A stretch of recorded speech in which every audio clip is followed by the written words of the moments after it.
오늘 열린 민생토론회에서는 기업들이 주는 출산 장려금에는 전액 세금을 매기지 않겠다는 내용도 발표됐습니다. 취재기자 연결해 자세한 내용 들어보겠습니다.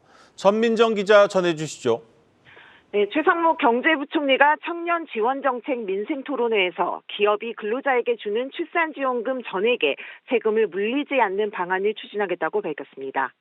정부는 앞선 부영그룹 사례처럼 기업이 출산지원금을 지급하는 경우 기업과 근로자의 추가 세부담을 덜기 위한 세제 지원 방안을 내놓겠다고 공언했는데요.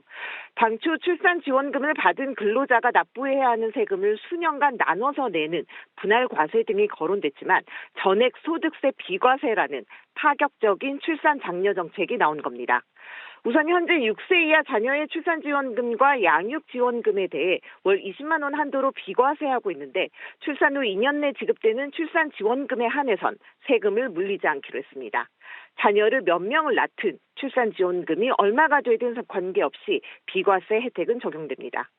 가령 연봉 5천만 원의 근로자가 1억 원의 출산지원금을 받는다면 근로소득세는 약 2,500만 원 추가된 2,750만 원에 달하지만 1억 원 전액이 비과세됨에 따라 앞으로는 250만 원만 내면 됩니다. 다만 근로자가 아닌 그 자녀에게 바로 주는 출산지원금은 근로자가 지급받아 자녀에게 증여한 것으로 간주해 증여세를 물리는데요. 당초 부영 측이 직원 자녀들에게 출산지원금 1억 원을 증여 방식으로 지급하면서 세제 혜택을 요구했지만 부영 맞춤형으로 세제 전반을 뜯어고치기는 어렵다는 점에서 일반적인 근로소득 기준에 맞춰 비과세 조치를 내놓은 것으로 보입니다. 자녀에게 증여하는 방법을 택한 부영의 경우에는 직원들에게 근로소득을 지급하는 방식으로 다시 과세 처리할 것으로 예상됩니다.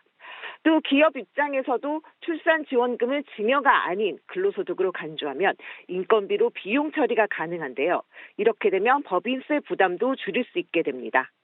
정부는 올해 7월 세제 개편 때 출산 장려금 비과세를 포함한 소득세법 개정안을 마련해 9월 정기국회에 제출할 계획인데요. 법이 국회에서 통과되면 올해 1월부터 지급된 출산지원금에 대해 세 혜택이 소급 적용됩니다. 다만 이 같은 인센티브 안을 두고 부영처럼 통 큰 지원이 가능한 기업과 근로자에 대해서만 혜택이 쏠리는 것 아니냐는 비판도 있습니다. 국세청에 따르면 재작년 기업들이 지급한 출산 보육수당은 1인당 68만 원 수준이었는데 받는 사람도 전체 근로자의 2.3%뿐이었습니다. 또 최근 국책연구기관인 조세재정연구원은 출산 양육 가구의 소득세를 줄여주는 저출생 대책은 저소득층이나 청년 가구 등에겐 세제 혜택이 적다는 분석을 내놓기도 했는데요. 자녀 장려 세제 확대 등 보다 더 많은 근로자에게 혜택이 돌아갈 수 있는 보완 방안 마련도 필요하다는 지적입니다. 지금까지 정부 세종청사에서 전해드렸습니다.